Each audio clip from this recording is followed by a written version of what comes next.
এরপরে কি আমরা একটা হোয়াইল লুপ চালাবো। হোয়াইল লুপ দিয়ে আমরা টাইম টু টাইম যে টাইমের যে ভ্যারিয়েবলটা নিয়েছিলাম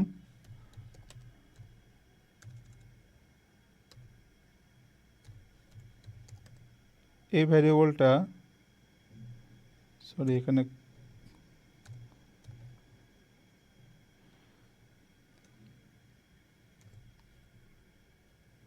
এই ভ্যারিয়েবলটাকে কি করতে হবে আমাদেরকে, যে স্টার্ট যেটা হবে এটার সাথে ডিউরেশনের থেকে একটি কন্ডিশন দিতে হবে।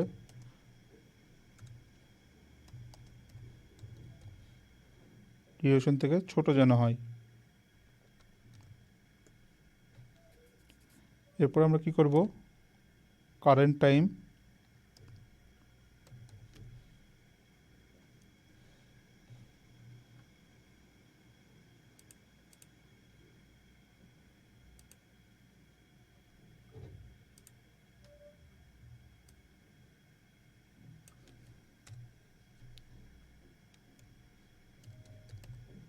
Time dot start frame str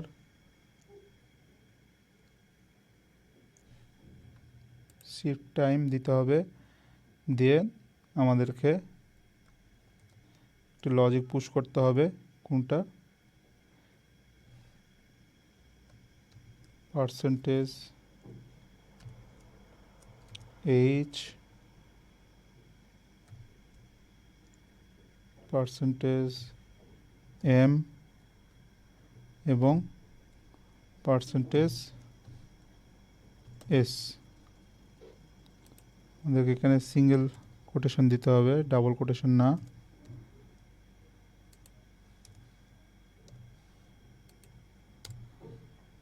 এরপর আমাদেরকে টাইম স্টেপসটা কারেন্ট টাইমের মধ্যে নিয়ে নিতে হবে। টাইম স্ট্যাম্পস অ্যাপেন্ড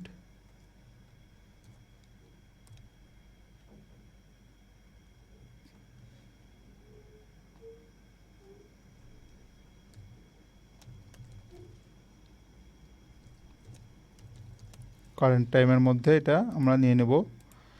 এরপরে কি আমাদের যে ডেটাগুলো রয়েছে, যে হিউমিডিটি, তারপর হচ্ছে temperature, humidity, carbon dioxide, pressure, তারপর অ্যালটিটিউড, এগুলো হচ্ছে আমরা ব্লিঙ্ক থেকে ডিরেক্টলি আমরা এখানে পুশ করব। কিভাবে পুশ করব, আমাদেরকে কিছু বিল্ট ইন ফাংশন লিখতে হবে। যেমন আমরা এখানে নিয়েছিলাম কি টেম্প লিস্ট কি করব, আমরা ডট অ্যাপেন্ড করব। অ্যাপেন্ড কিভাবে দেব, গেট এই যে আমাদের যে ব্লিঙ্ক ভ্যালু রয়েছে এই ভ্যালু থেকে আমরা নিয়ে নেব। তো আমরা এটা জাস্ট কপি করে নেই। কপি করার পরে আমরা এটার মধ্যে দিব। অ্যান্ড আমরা কি করব, আমরা এই যে ভিপিনস যেটা রয়েছে এখানে, এই ভিপিনসের মধ্যে থেকে আমরা টেম্পারেচারটা কালেক্ট করব। ভিপিনস, দেন এখান থেকে আমরা এই যে টেম্পারেচার রয়েছে টেম্পারেচারটা আমরা কালেক্ট করব। তো এভাবে হচ্ছে আমি একবার রান করে দেখি এখানে আমাদের কোথায় ইরোর আসছে। আমাদের এখানে অনেকগুলো ইরোর আসছে, যে নেম রেসপন্স হচ্ছে আনআইডেন্টিফাইড আছে। তো আমরা এগুলো পরে দেখি, পুরো কোডটা আমরা লিখি। এরপরে হচ্ছে আমরা কি করব, আমরা সিমিলারলি হিউমিডিটির জন্য লিখব। হিউমিডিটির জন্য এখানে কি হিউমিডিটি,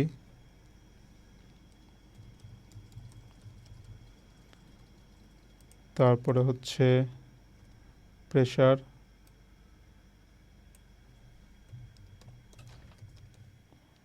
প্রেশার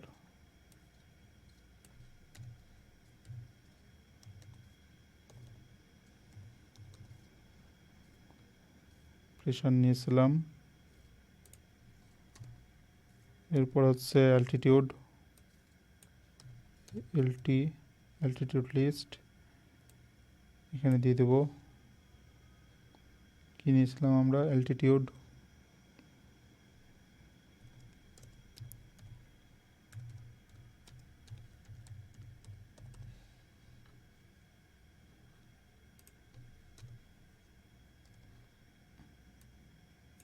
এরপরে CO2।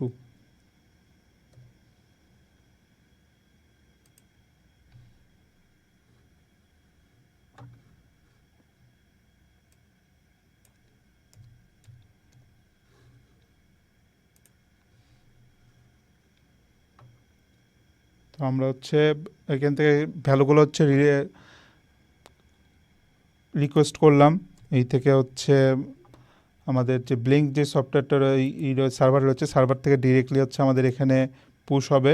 এখন কি করব আমরা, এই যে ভ্যারিয়েবলগুলো রয়েছে যেখানে ডেটাগুলো আমাদের স্টোর হচ্ছে, সেগুলো আমরা ডিরেক্টলি এখানে প্লট আকারে দেখব।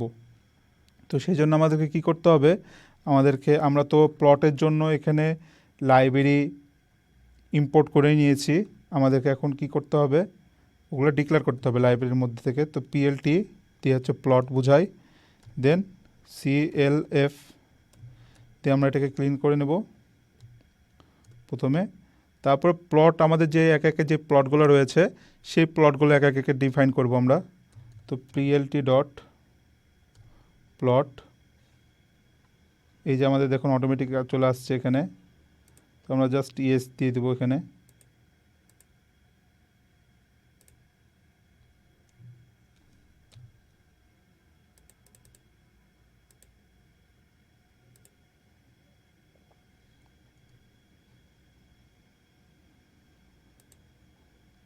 তারপরে হিউমিডিটির জন্য দিব, তারপরে একে একে কার্বন ডাইঅক্সাইড, প্রেশার সবগুলোর জন্য আমরা দিয়ে নেব।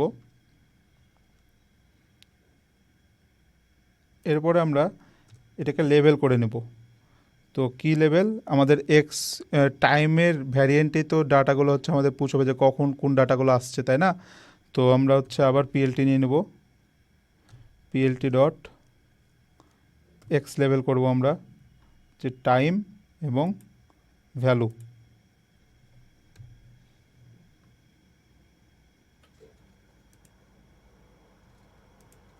টাইম নিব, তারপর হচ্ছে এখানে আমরা সেন্সরের যে রিডিংসগুলো আছে, সেন্সর রিডিংস এবং রিয়েল টাইম ওয়েদার মনিটরিং লিখে দিই।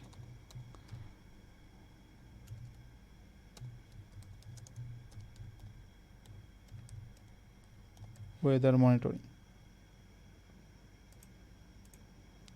তো গুগল কোল্যাবে কোড করা অনেক সহজ।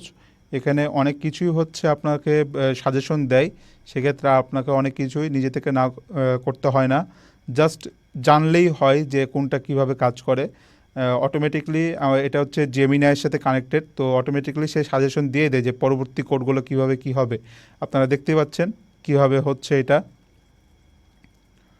তো এরপর আমরা কি করব, এটাকে হচ্ছে যে রয়েছে রোটেশনটায়, দেখুন অটোমেটিকলি দিয়ে দিচ্ছে আমাকে রোটেশনটা দিব। এবং পরবর্তীতে আমাদের যে লেআউট রয়েছে এই লেআউটটাও আমরা সিলেক্ট করে নেব। অ্যান্ড আমাদের যে প্লট যে গ্রিডটা রয়েছে, প্লটটা কী আকারে হবে, প্লটটা আমরা গ্রিড আকারে নেব, তো সেটাও আমরা দিয়ে নেব। তো এই হচ্ছে আমাদের মূলত প্রোগ্রামের শেষ। এখন কি করব, প্লটটা আমরা শো করে নেব। PLT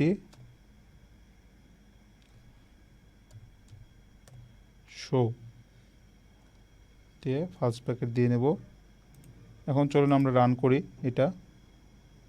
তো দেখুন আমাদের হচ্ছে এখানে অনেকগুলো ইরর আসছে, ইররগুলো দেখি কি কি ইরর আসছে, কোথায় কোথায় ইরর।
তো এখন চলুন আমরা রান করে দেখি কি আসে। তো আমাদের ওয়েদার মনিটরিংয়ের যে প্যারামিটারগুলো অটোমেটিকলি হচ্ছে এখান থেকে শো করতে শুরু করেছে। আমরা যদি ড্যাশবোর্ডে যাই, দেখুন এই যে টেম্পারেচার যেগুলো আছে সেগুলো অটোমেটিকলি হচ্ছে যে প্রিভিয়াস যে টেম্পারেচারগুলো ছিল সেগুলো শো করছে। তো আমাদের ডিভাইসটি অফলাইন রয়েছে। তো প্রিভিয়াস যে টেম্পারেচারগুলো ছিল সেই টেম্পারেচারগুলোই দেখুন শো করছে, এবং 2 সেকেন্ড পর পর সেগুলো হচ্ছে 30 সেকেন্ড পর্যন্ত শো করবে। তো এখন চলুন আমরা হচ্ছে দেখি যে আমাদের যে ডিভাইসটি রয়েছে এই ডিভাইসটির সাথে আমাদের এটা কম্প্যারিজন করে দেখি যে ডাটাগুলো সেমভাবে আসছে কি না।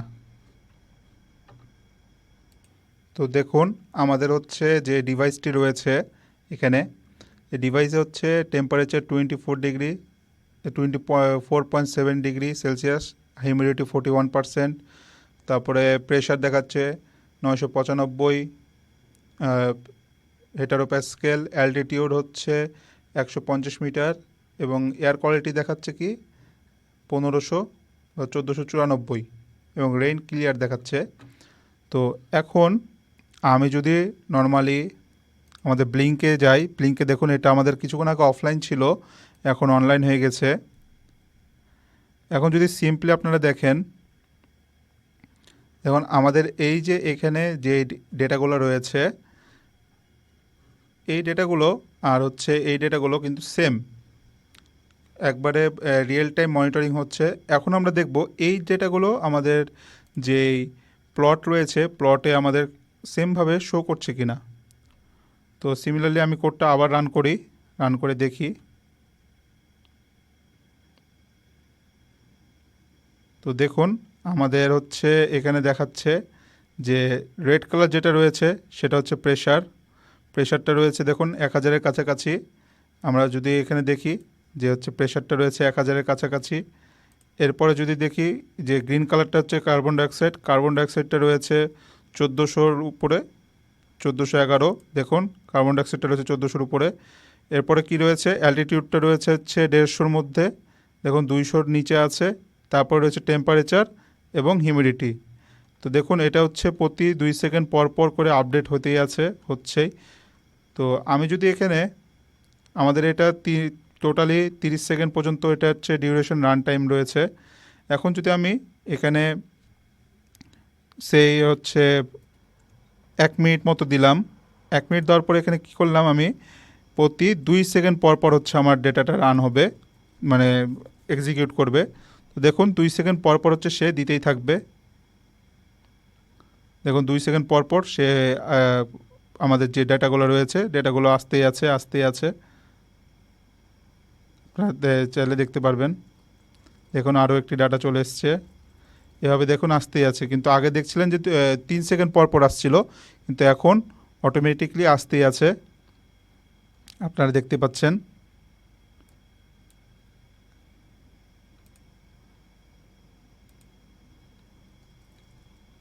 দেখুন আসতেই আছে একটা করে।